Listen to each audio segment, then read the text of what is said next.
साकार की संपूर्ण समन्वय सदा सदा के लिए जय जयकार। दुनियावी कैलेंडर के मुताबिक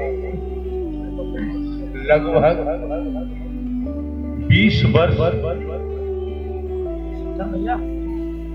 मानव मंगल मिलन सद्भावना समागम में सत्य के साथ में आप लोगों को आते जाते कितना समय व्यतीत हो चुका है, लेकिन आप की रहनी सहनी कर्मी में कोई फर्क दिखाई नहीं देता। तो किराया भाड़ा खर्च कर नहीं आना चाहिए।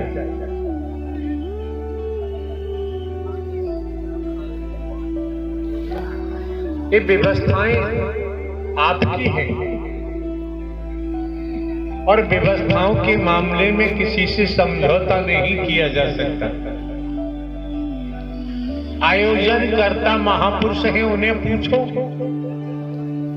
किस तरह से तन मन धन से समर्पित होकर आने वाले महापुरुषों की प्रतीक्षा में रहते हैं। संत जन आएंगे, महात्मा जन आएंगे, महापुरुष आएंगे, देवी स्वरूपा का आगमन होगा, देव स्वरूप का आगमन होगा। उनके दर्शन करने और उनके चरणों की रज लेने का सौभाग्य प्राप्त होगा। बिल्कुल आप लोगों में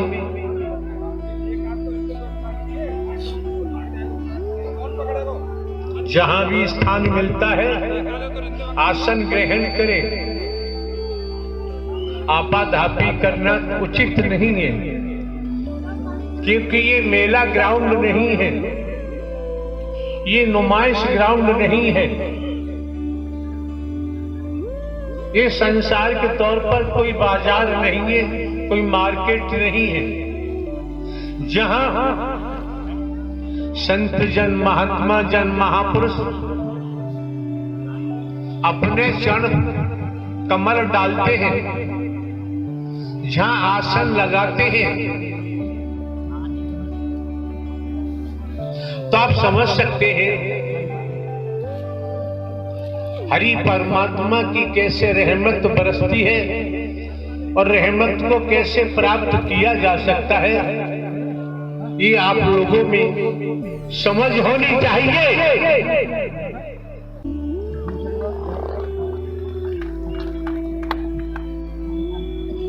ये मौके बार बार नहीं मिलते हैं, समय बार बार प्राप्त नहीं होता है। मौका मिला है, समय मिला है, क्योंकि जीवन के अगले क्षण का पता नहीं है, अगली सांस आएगी अथवा नहीं आएगी, जगत में कोई नहीं जानता। तो जो मौका मिला है, वक्त मिला है, और आप समझ सकते हैं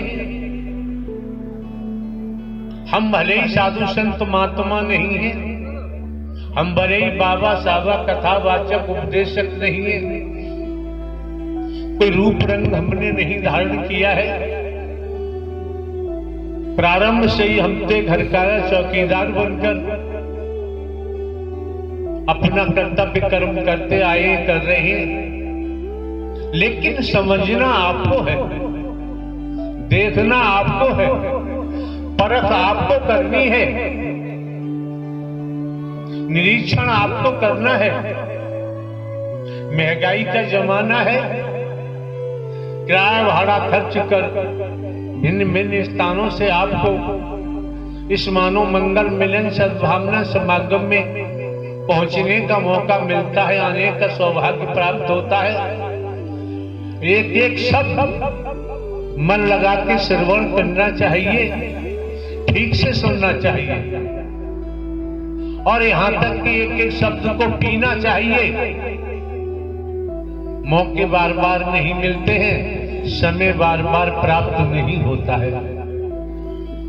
अगर हम ढोंग पाखंड करें, आडंबर करें, अंधविश्वास करें, ढकोसला में ले जाएं, भेदभाव में ले जाएं।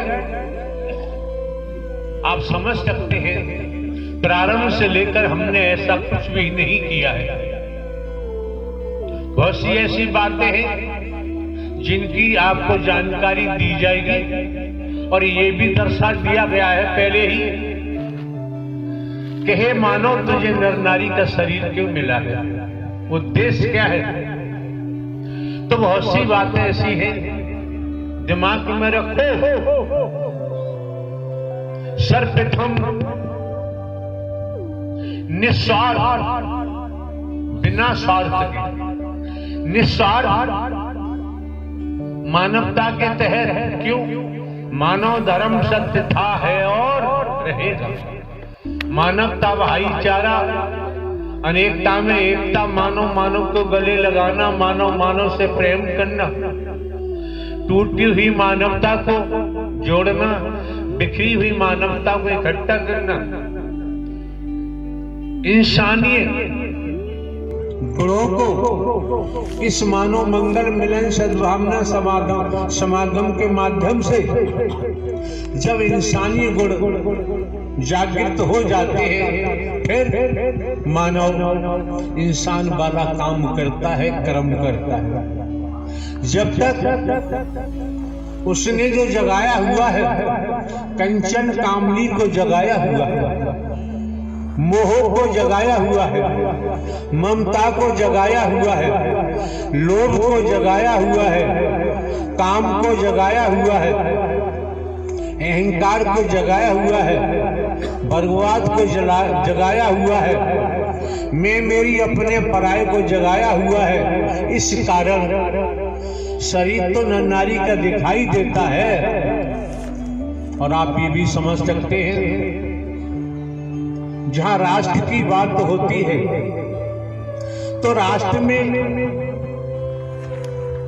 भजन बंदगी, कथाओं के आयोजन, भागवत कथा, राम कथा, शिव पुराण कथा, हनुमान जी की कथा, शंकर ब्रह्मा विष्णु राम श्री कृष्ण जी की कथा, देवी दुर्गा काली की कथा, ये चलती रहती है 24 घंटे। लेकिन हमको देखना है जब आप इस मानव मंगल मिलन सद्भावना समागम में पहुंचे हैं तो आपको देखना है कि आपके अंदर कोई परिवर्तन हो रहा है, नहीं हो रहा है। आपका जीवन किस दिशा में जा रहा है और किस दिशा में जाना चाहिए, ये सब कुछ जानकारी। और हमारे द्वारा तो भले ही हम हर कार्य चौकीदार बन के काम करते हैं, लेकिन शोधन करने के बाद आपको कोई जानकारी दी जाती है। जब तक हम शोधन नहीं करते तब तक कोई जानकारी नहीं देते।